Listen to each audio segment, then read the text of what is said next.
Good morning all students.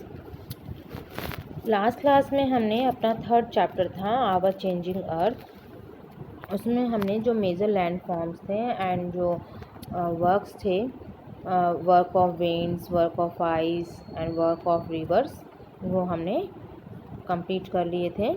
अब हम work of when पढ़ रहे थे, जिसमें कि हमने मशरूम रॉक पढ़ लिया था कि जो वेन्स के थ्रू जो सैंड डिपॉजिट होता है उससे हमारे क्या बनते हैं, सैंड ड्यून्स बनते हैं।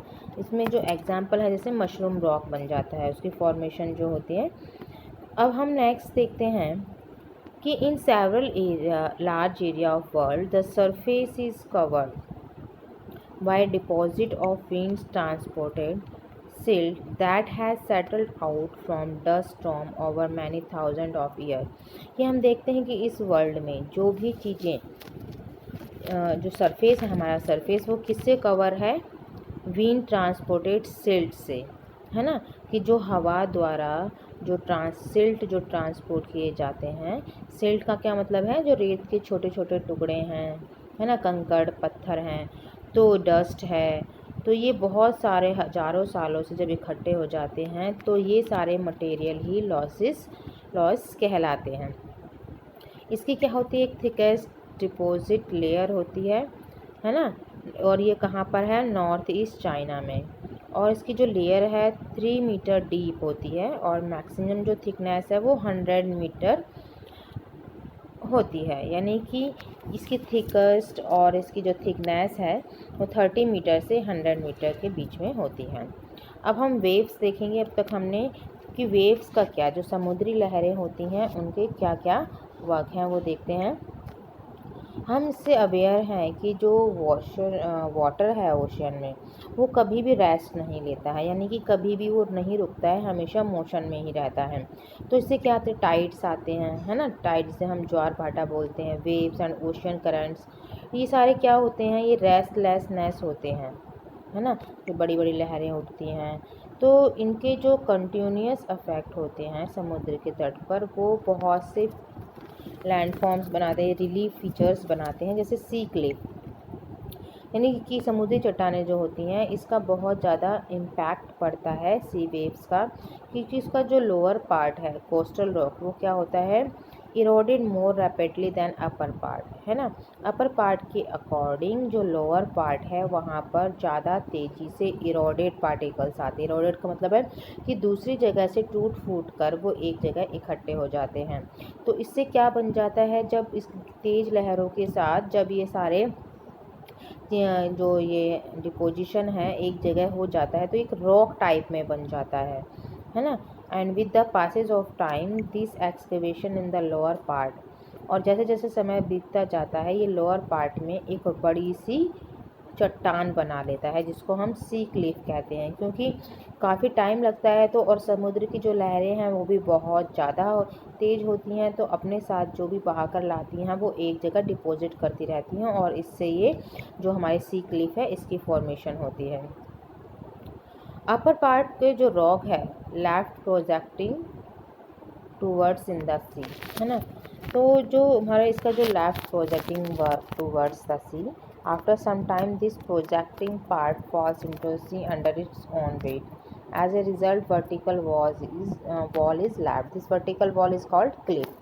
अब जो अपर पार्ट में जो रॉक होते हैं वो क्या होता है, लेफ्ट प्रोजेक्टिंग, है ना, तो सी के टूवर्ड्स यानी कि समुद्र की तरफ से क्या होता है, एक तरह से कहते हैं ना प्रोजेक्ट वर्क बन रहा है, यानी कि जो काम चलता रहता है।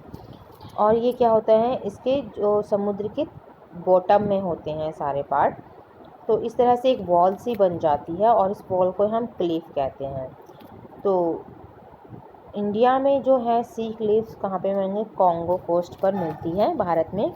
अब हम देखते हैं सी केव, समुद्री गुफाएं अपर पार्ट में बनती हैं, और ये हार्ड एंड लोअर पार्ट होते हैं। और लोअर पार्ट जो अपर पार्ट होता है वो हार्ड होता है, और जो लोअर पार्ट है वो सॉफ्ट होता है।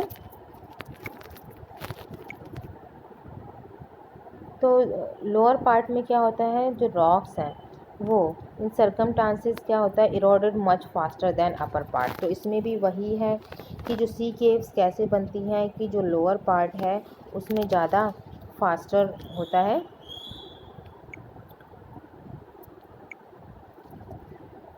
तो इस प्रोसेस से जो होलो होती है लोअर पार्ट में वो बढ़ जाती है। होलो मतलब जो खोखलापन होता है वो बढ़ जाता है, और जैसे जैसे समय बीतता जाता है जब सी केव्स इसमें बन जाती है, यानी कि समुद्री गुफा। आप सोचेंगे कि समुद्र में कैसे गुफा होती है, तो यहाँ आपको फिगर भी दिख रहा है, ये आप दे सकते हैं सी केव्स, है ना।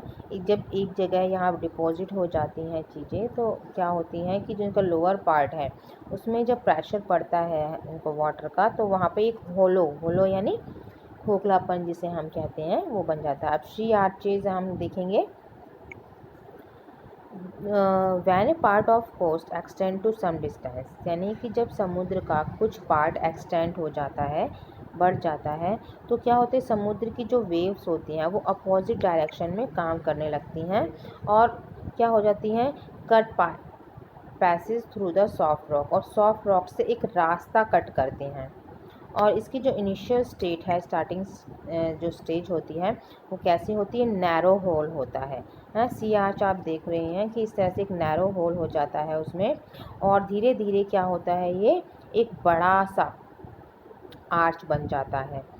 This broad door like features, यानी कि आपको देख रहा है कि दरवाजे की तरह से इसका फीचर है, तो इसको ये हम सी आर्क या फिर नेचुरल ब्रिज बोलते हैं। अब सी स्टैक्स यानी कि समुद्री स्टैक्स में क्या होते हैं, जब आर्क की जब ये हमने सी आर्क पढ़े तो इसकी जब रूफ टूट जाती है, रूफ यानी जब ऊपर वाला जो छत है, इस छत का जो पार्ट टूट जाता है और किससे, बाय इरोजन से, तो its own weight or due to any other reason a part of the original rock remains standing as a solitary mark। तो इसके जो ये वॉल टाइप के हैं ये क्या होते हैं, बहुत मजबूती से खड़े रहते हैं, और इससे क्या है बनता है कि एक नया फीचर बनता है जिसको हम सी स्टैक कहते हैं। यानी कि अगर इसके ऊपर वाला पार्ट हट जाता है तो सी स्टैक बन जाता है, और इस तरह से ऊपर वाला पार्ट है तो उसको सी आर्क कहेंगे हम।